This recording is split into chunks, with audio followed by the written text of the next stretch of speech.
Game 1, may Magic Brownlee. Game 2, may Calvin Oftana takeover. Mga idol, kung akala nyo pagkatapos ng Classic Game 1 ay makikita natin ang parehong script sa Game 2, nagkamali tayo dahil ang TNT Tropang 5G ay may dalang isang napakalinaw na mensahe para sa Barangay Ginebra. Hindi kami basta-basta mawawala sa seryeng ito. Pero bago natin simulan, subscribe ka muna at i-comment ang inyong lugar para naman malaman ko kung saan umabot itong video na to. Ano?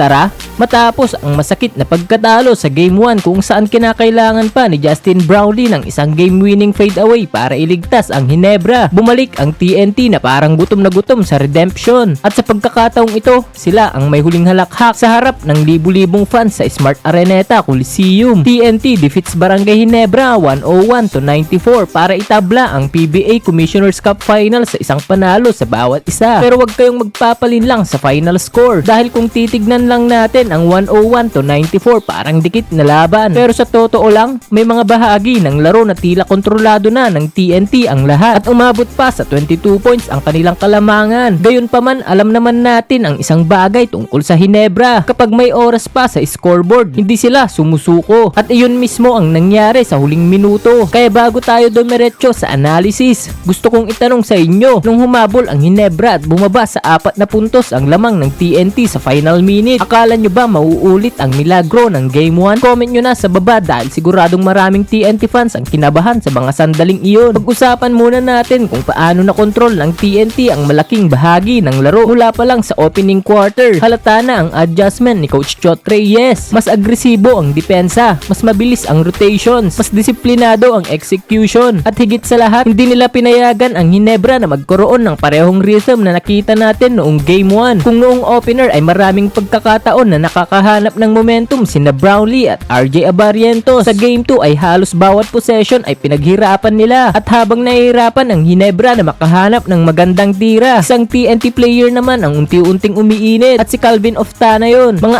idol, minsan may mga laro na parang mas malaki ang ring para sa isang player, at yun ang eksaktong nangyari kay Oftana. Kahit saan siya tumira parang pumapasok, 3-pointers, mid-range, fast break finish, attack sa paint, lahat halos gumagana. At habang lumilipas ang bawat quarter, mas lalo siyang nagiging kumpiyansa. At kapag kumpiyansa si Calvin Oftana, isa siya sa pinakamahirap bantayan sa buong PBA. Ang mas nakakabilib pa rito, hindi lang siya scorer ngayong gabi. Tumutulong siya sa rebound, tumatakbo sa transition, at nagbigay energy sa buong TNT squad. Sa pagtatapos ng laban, nagtala siya ng conference high 31 points, 10 rebounds at 5 tres. Isang kumpletong superstar performance. At kung may isang player na nagtakda ng tono para sa TNT, walang duda na si Oftana yun. Pero syempre hindi niya ginawa yun ng mag-isa. Napakalaking tulong din ng import na si Chris McCullough. Bagamat hindi siya ang top scorer, ramdam mo ang kanyang impact sa bawat possession. Sa ilalim ng basket, siya ang nagdidikta ng physicality. Kapag mintis ang mga tira, siya ang kumukuha ng mga rebounds. Kapag may loose ball, siya ang unang sumusugod. At kapag kailangan ng TNT ng basket sa loob, siya ang kanilang takbuhan. Nagtapos siya ng may 19 points at 16 rebounds, double-double performance. At isa sa mga pangunahing dahilan kung bakit nanatiling kontrolado ng TNT ang laban. Dagdagan pa natin ang 14 points mula kay Jordan Heading. Tahimik pero matinig. Hindi man siya headline player ng gabi, ang bawat puntos niya ay dumating sa mga critical na sandali. Sa tuwing sinusubukan mag-run ng Ginebra, may sagot si Heading. At iyon ang dahilan kung bakit hindi agad nakalapit ang Gin Kings. At pagkatapos ay dumating ang pinakamalaking sandali ng TNT domination. Early fourth quarter, nasa momentum ang TNT. Nasa kanila ang crowd noise, nasa kanila ang kumpiyansa. At pagkatapos ng isang magandang ball movement sequence, napunta ang bola kay Calvin Oftana. Open look, no hesitation, release the ball. Pasok ang tres at lumobo ang kalamangan sa 81-59. 22 point lead, 22 puntos. Sa puntong iyon, maraming fans ang nagsimulang mag-isip na tapos na ang laban. At sa totoo lang, kung ibang team ang kalaban, baka tapos na nga. Pero Ginebra ito. At alam nating hindi sila sumusuko ng ganun kadali. Habang papalapit ang final minutes, unti-unting nagbago ang takbo ng laro. Nagsimulang maging agresibo ang Ginebra sa depensa. Mas mabilis ang kanilang rotation. Mas agresibo ang paghabol sa mga loose balls. At biglang nagsimulang makaramdam ng pressure ang TNT. Mula sa halos komportableng panalo, biglang naging intense ang bawat possession. At dito muling nagpakita ng tapang si RJ Abarientos. Kung noong Game 1 ay siya ang bayani ng Ginebra dahil sa kanyang dalawang napakalaking 4-point shot, ngayong Game 2 ay muli siyang naging spark plug ng comeback. Sunod-sunod na clutch triples, back-to-back bombs. Biglang nabuhay ang crowd. Biglang nagkaroon ng energy ang Ginebra bench. Biglang bumalik ang pag-asa. Natapos si RJ na may 21 points. At sa ilang minuto ng fourth quarter, siya ang dahilan kung bakit muling naniwala ang mga Ginebra fans. Pero syempre, kapag finals basketball ang usapan, hindi mawawala si Justin Brownlee. Maaaring hindi ito ang kanyang pinakadominanting laro. Maaaring hindi siya ang pinakamainit na scorer sa court. Pero sa mga clutch moments, nandyan pa rin siya. Sa nalalabing manghuling minuto ng laro, nagpakawala siya ng finger roll layup 98-94. 4 na puntos na lang. At dito na nagsimulang kabahan ang TNT fans dahil sariwa pa rin sa alaala ng lahat ang nangyari noong Game 1. Mula sa pagkakabaon, nakabalik ang Ginebra. Mula sa pagkatalo, nanalo sila. At ngayon, tila muli nilang ginagawa iyon. At mas lalo pang naging dramatic ang makakuha ang Ginebra ng isang napakalaking defensive stop laban kay Chris McCullough. Nasa kanila ang momentum. Nasa kanila ang pagkakataon. At posibleng isang basket na lang ang kailangan para tuluyang makapasok sa isip ng TNT ang takot. Pero dito dumating ang turning point. Isa sa mga bihirang pagkakamali ng isang finals legend. Sa susunod na possession, nagkaroon ng turnover si Justin Brownlee. At sa isang laro na halos wala ng margin for error. Yun ang naging pinakamahal na pagkakamali ng gabi. Nawala ang pagkakataon ng Ginebra na mas mapalapit. Nawala ang pagkakataon para sa isa pang miracle comeback at napilitan silang mag-foul. Sa free throw line, sino pa nga ba ang hawak sa pressure? Calvin Oftana, ang pinakamainit na player ng gabi. Ang pinakamagandang player sa court at parang simbolo ng kanyang dominanting performance. Mahinahon niyang ipinasok ang dalawang free throws, 101-94. Game over, series tied at tuluyang naputol ang comeback bid ng Barangay Ginebra. Sa kabuuan, ito ang klase ng panalo na gustong makita ni Coach Chot Reyes. Hindi lamang dahil nanalo sila, kundi dahil ipinakita nilang kaya nilang mag-adjust, kaya nilang sumagot at kaya nilang manalo laban sa isa sa pinakamapanganib na team sa PBA. Ngayon, pantay na ulit ang serye, 1-all. Best of 5 na lang ang natitirang laban. At kung ganito kainit ang unang dalawang laro, isipin nyo kung ano pa ang mangyayari sa Game 3. Kaya mga